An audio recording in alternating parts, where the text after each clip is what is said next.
Salve galera, estamos aqui para mais um vídeo do nosso canal Onde Já Se Viu. No vídeo de hoje nós vamos continuar falando sobre prevenção contra incêndio e pânico. Só que o nosso enfoque de hoje são áreas comerciais. Nosso convidado de hoje é o Bruno.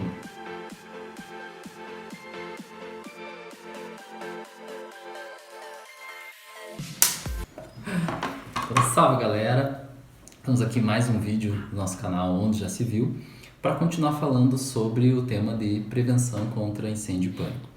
Então, o enfoque que a gente vai dar hoje sobre esse tema é para áreas comerciais. Então, o nosso convidado de hoje é o Bruno Fidalgo, e seja muito bem-vindo. Obrigado. Quiser se apresentar? Meu nome é Bruno Fidalgo, sou capitão do Corpo de Bombeiros. Eu trabalho na instituição já há 14 anos. Trabalhei em várias funções já, dentre as quais a que mais interessa para nós hoje aqui, como o chefe do setor de prevenção. Então, atuei nessa função aqui em Ponta Grossa, em Foz do Iguaçu. Trabalhei também como comandante de Castro, Telêmaco Borba, e hoje eu sou responsável pelo serviço emergencial aqui de Ponta Grossa. Sou engenheiro civil também, fui aluno do professor Wellington, então me formei em 2015, e aí, basicamente seria isso. Beleza. Então, das dúvidas que vieram sobre a prevenção em áreas comerciais, a primeira que surgiu foi para edificações comerciais. O que precisa ser feito com relação à prevenção contra incêndio e pânico? Então, é difícil a gente tratar assim em poucas frases, a gente conseguir fechar o assunto, porque a legislação ela é bem ampla e tem várias exceções, vários critérios que a gente tem que tomar o cuidado, principalmente quando a gente está falando de edificações comerciais. Mas o que a gente pode estabelecer assim para dar um norte para o pessoal que está nos assistindo é que todas as edificações comerciais elas estão sujeitas ao Código de Segurança contra Incêndio e Pânico. Isso quer dizer que todas as edificações devem possuir os meios preventivos. Nem sempre são aqueles mais complexos, nem sempre vai precisar do projeto, mas deve-se atentar que todas precisam dos meios preventivos. Basicamente vai ser ali o extintor, a iluminação de emergência, a sinalização de emergência e as rotas de fuga. Basicamente esses 4 itens, a gente pode dizer quase que 100% das edificações vão precisar desses itens. Aí é importante salientar também quanto ao procedimento, O Corpo de Bombeiros, desde 2018, começou com um processo de desburocratização. Então, a gente sabe que o Estado é lento, é burocrático, a gente gostaria que fosse mais ágil para atender melhor o cidadão e a gente procura, nessa linha de raciocínio, tentar desburocratizar o sistema, Como que a gente pretende fazer isso? Então, hoje em dia, no primeiro ano, quando o pessoal, o comerciante ali vai iniciar suas atividades, vai começar na sua atividade comercial, nesse primeiro ano é solicitada a vistoria e o bombeiro vai em loco fazer a verificação. Então ele entra lá no site do Corpo de Bombeiros, preenche os dados da edificação, preenche os dados pessoais, o ramo de atividade que vai atuar e por fim solicita a vistoria. Aí o bombeiro vai até o local, verifica os meios preventivos. A partir do segundo ano, o certificado ele é renovado pela internet. Então a gente acaba o solicitante ele não precisa esperar a ida do bombeiro até o local. Ele vai entrar no site lá, vai se comprometer que vai fazer a manutenção dos meios preventivos, vai dizer que não teve ampliação de área, que não teve mudança de ocupação, que está tudo conforme o primeiro ano. Ele consegue daí renovar o certificado de vistoria anualmente. Então é feito hoje pela internet.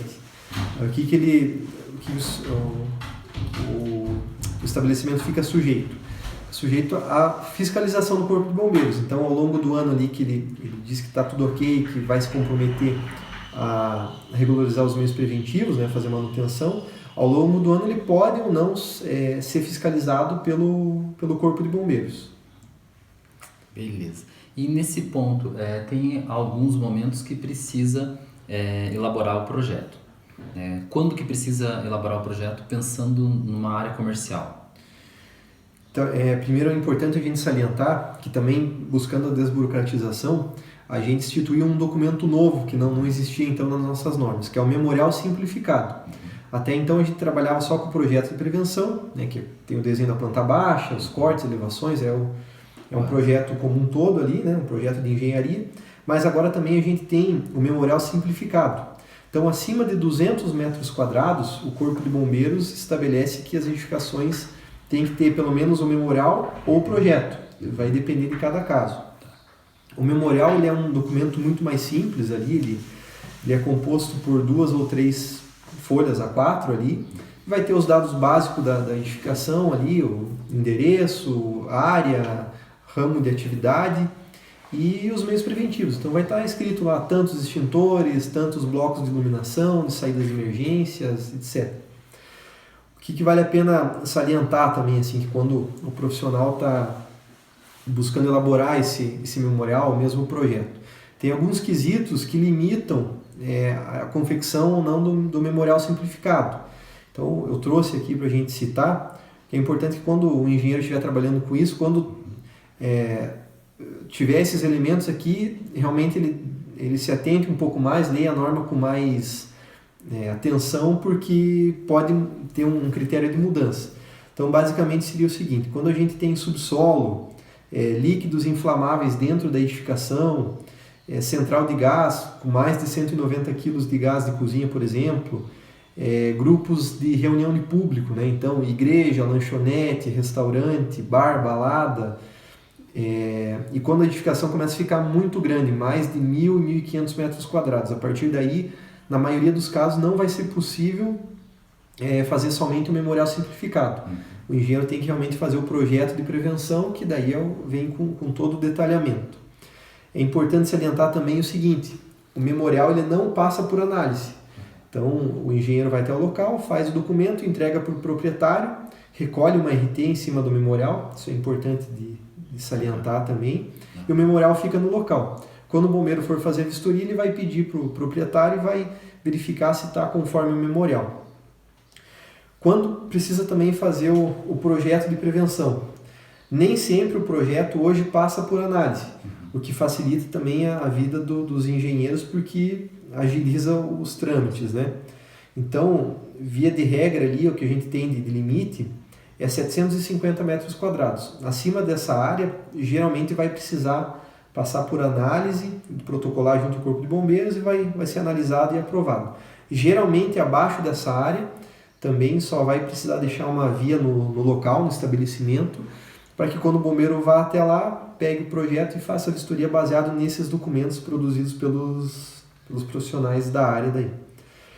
É importante também, né? A gente não estabeleceu uma regra única aqui, porque tem muitas variáveis para a gente elencar aqui, né? Mas é importante deixar para o pessoal aqui que o que regulamenta isso, esses critérios de elaboração de projeto, de memorial simplificado, é a NPA 02, Norma do Procedimento Administrativo 02. Ela está disponível hoje no site do Corpo de Bombeiros, todo o código, né? Mas é essa norma especificamente que vai nortear aí os critérios para ver quando que vai elaborar o projeto, o memorial simplificado. Beleza. E na situação de uma sala comercial, seja, geralmente numa sala comercial foi executado algum projeto para edificação, mas para alugar uma sala comercial, por exemplo, o que precisa ser apresentado no Corpo de Bombeiro? Então, é outra resposta que a gente tem que falar que depende. A gente não consegue fechar aqui com algumas frases, mas eu vou elencar aqui para o pessoal quais são esses critérios que a gente tem que ter em mente para saber o que precisa. Então, basicamente, a gente trabalha com 3 critérios. O primeiro deles seria a ocupação. Então, uma loja de doce, por exemplo, um salão de cabeleireiro, ele é considerado uma edificação com muito menos risco do que, por exemplo, uma loja de tintas. Então, o primeiro critério é esse, a ocupação. Qual o ramo de atividade que eu vou desenvolver dentro daquela edificação comercial? Essa ocupação ela vai trazer para a gente a carga de incêndio, que é justamente o quanto de calor, o quanto de caloria que é despreendido em caso de incêndio, ela vai gerar, né? Basicamente seria isso. Esse é um dos fatores. Outro fator bastante importante para nós é a questão da altura da edificação.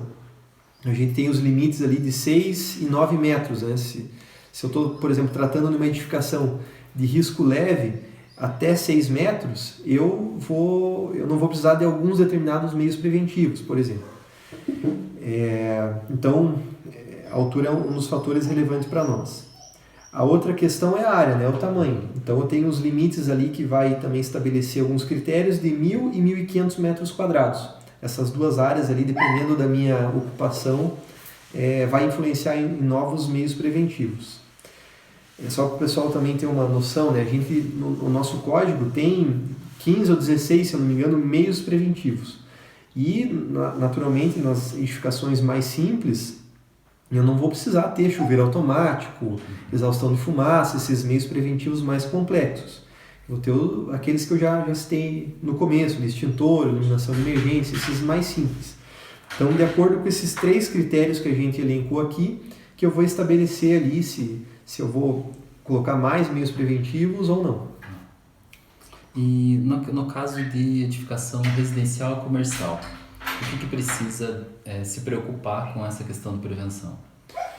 Então, o nosso código ele traz aqui uma ressalva, né, para as edificações mistas, que a gente chama, nesse caso de residência sobre o comércio, né? Então, até anotei o item aqui para ficar bem claro, diz basicamente o seguinte: são excluídas do Código de Segurança contra Incêndio as residências unifamiliares, né, aquelas que só vivem uma família, localizadas no pavimento superior de uma ocupação mista. Então, vamos supor lá que a gente tenha um sobrado, lá, sendo o térreo uma lanchonete, uma padaria, alguma coisa assim, e em cima a residência do proprietário. A parte da residência, nesse caso que a gente está citando, ela é isenta da questão de prevenção. Então, ela não precisa se adequar às normas de prevenção ali. Desde que então, seja limitado a 2 pavimentos e tenham acessos independentes. Aí eu vou me preocupar em prever os meios preventivos somente da parte comercial, que é a parte de baixo ali. A parte de cima daí ela fica isenta ali da norma, não precisa prever um projeto de prevenção para ela, nada disso. E no caso de um microempreendedor individual, o que ele precisa se preocupar, por exemplo, dentro da situação com o Corpo de Bombeiros? Então, existe a lei federal que estabelece que o MEI, né, o microempreendedor individual, ele é isento de alguns tributos, dentre os quais é a taxa de vistoria do Corpo de Bombeiros. Então, hoje, ele não paga a taxa de vistoria nem de análise. Porém, ele é isento da taxa, do tributo, mas não das normas, não dos meios preventivos. Então, o MEI ele também precisa se adequar conforme o Código de Prevenção vigente. Vale a pena fazer uma ressalva aqui também para aqueles ramos de atividade que não tem uma edificação, não tem um estabelecimento comercial, que é, por exemplo, a van escolar, o taxista, o jardineiro, o pedreiro. Esses profissionais, via de regra, têm só um endereço lá como ponto de referência, mas não tem um local a ser vistoriado pelo Corpo de Bombeiros. Então, esse tipo de MEI, eles são isentos do Código de Prevenção, né? A gente não faz vistoria, não tem uma área a ser vistoriada. E tem um decreto municipal aqui de Ponta Grossa também, decreto 13.133 de 2017, que estabelece que esse ramo de atividade, os ambulantes, vamos dizer assim, por exemplo, eles, quando forem renovar o alvará de funcionamento lá, ou tirar o alvará de funcionamento, não é exigido pela prefeitura nenhum documento do bombeiro, porque eles justamente não tem uma área a ser vistoriada. Nos outros, que são MEI, porém tem o estabelecimento, segue normal o Código de Prevenção. Né? E no caso, tem alguns elementos, né, de prevenção que precisam passar por revisão, né? Na questão de revisão, como que acontece? Quais precisam e como que é feito, né? O que precisa ser feito? Sim, na verdade, assim, todos precisam. Todos os meios preventivos, o ocupante, o responsável pela edificação, ele deve se atentar e todos devem passar por revisão. Aqueles mais complexos, como rede de chuveiros automáticos, rede de hidrantes, etc., às vezes até precisa contratar uma empresa especializada ou mesmo um profissional da engenharia para acompanhar. Mas basicamente seria o seguinte, né, para aquelas edificações mais simples ali, menos meios preventivos. Basicamente o extintor ele deve ser recarregado anualmente, Então, a pessoa sempre tem que se atentar ali para ver se ela tá pressurizado ali, vai olhar o manômetro se tá com carga, está pressurizado, e vai verificar sempre a data da renovação do conteúdo, ali, do pó químico seco, por exemplo, tem que sempre ser substituído anualmente. Os outros elementos ali de iluminação de emergência, por exemplo, não tem uma data definida. Vai de cada fabricante e é importante que quem ocupa a edificação sempre faça o teste, né? Tire da tomada, ou tem alguns que tem um botão de teste ali, verifiquem se as placas estão no lugar, não caíram, não foram obstruídas. Até mesmo as saídas de emergência, né? A gente já se deparou com situações que, às vezes, em patamares de escada, o cidadão vai lá e coloca um móvel, prateleira, algum equipamento, alguma coisa assim, porque não tem lugar, deixa no patamar da escada. E acaba diminuindo a unidade de passagem. Então, querendo ou não, é um elemento, é um meio preventivo que tem que ser monitorado constantemente, né? Basicamente, que seria isso. E, no caso, para solicitar a vistoria ou um novo certificado, né, de vistoria do bombeiro, qual que é o período, né, quanto tempo é feito essa solicitação? Então funciona assim, na primeira vistoria, o cidadão vai lá no site bombeiros.pr.gov.br, vai solicitar a primeira vistoria para iniciar as atividades, o bombeiro vai até o local, faz a vistoria, a partir do segundo ano, como eu comentei na outra pergunta ali, né, ele vai renovar pela internet. Só que é importante salientar que ele se compromete a, primeiro, fazer a manutenção dos meios preventivos, né? Então a gente acaba desburocratizando, né, na renovação. Por outro lado, a gente dá mais poder ali, né, mais responsabilidade pro cidadão, né, pro proprietário da edificação. Então ele vai se comprometer, ele que vai fazer a manutenção, e segundo que ele vai manter a mesma característica da edificação. Então se ele sofreu uma ampliação no segundo ano, se ele mudou a ocupação, ele tinha uma lanchonete, ele resolveu ali, ampliar um pouco a área, ou colocar uma venda junto, transformar um mini mercado, alguma mudança de ocupação, ele precisa passar por uma nova vistoria. Senão é renovado anualmente daí. Cada ano é feita essa renovação. Tem alguma outra informação, alguma coisa que você considera importante salientar, né, com relação a essa questão comercial? Então, é importante, acho que para o pessoal ali, a gente salientou a questão do memorial simplificado, é um documento importante porque agiliza o processo de liberação, né, das edificações. Salientar que os projetos nem sempre precisam passar hoje por análise do Corpo de Bombeiros, então facilita bastante ali a obtenção do certificado de vistoria, né, da liberação. E o que é bastante importante também, existem muitas normas de prevenção, né? Hoje os códigos são estaduais, cada estado tem o seu, existem as normas brasileiras também, né, da BNT, ou seja, tem muita legislação, muita exceção, muito detalhezinho que é extremamente difícil de saber de cabeça ou decorar isso, né? É praticamente impossível. Então, sempre que o profissional for trabalhar com isso, for elaborar um projeto ou mesmo for orientar, né, algum cliente, alguma coisa assim, ele tenha sempre o código em mãos para tirar a dúvida, verificar realmente se é aquilo ali, se está fazendo o enquadramento correto da ocupação, da altura, da área, e verificar ali que se não tem nenhuma exceção à regra, nada disso, para conseguir fazer um bom projeto e orientar bem o seu cliente. Beleza. A gente agradece a participação, muito obrigado por ter aceito o convite, ter participado com a gente, e ficamos aí com esse nosso tema de prevenção contra incêndio e pânico, né? Com essa preocupação para áreas comerciais. Qualquer dúvida, né, a gente está à disposição. Se alguém tiver alguma dúvida, pode marcar aqui, comentar, né? Eu direciono as dúvidas aqui para o Bruno, né, alguma coisa mais específica, e a gente está à disposição aí. Valeu. Obrigado.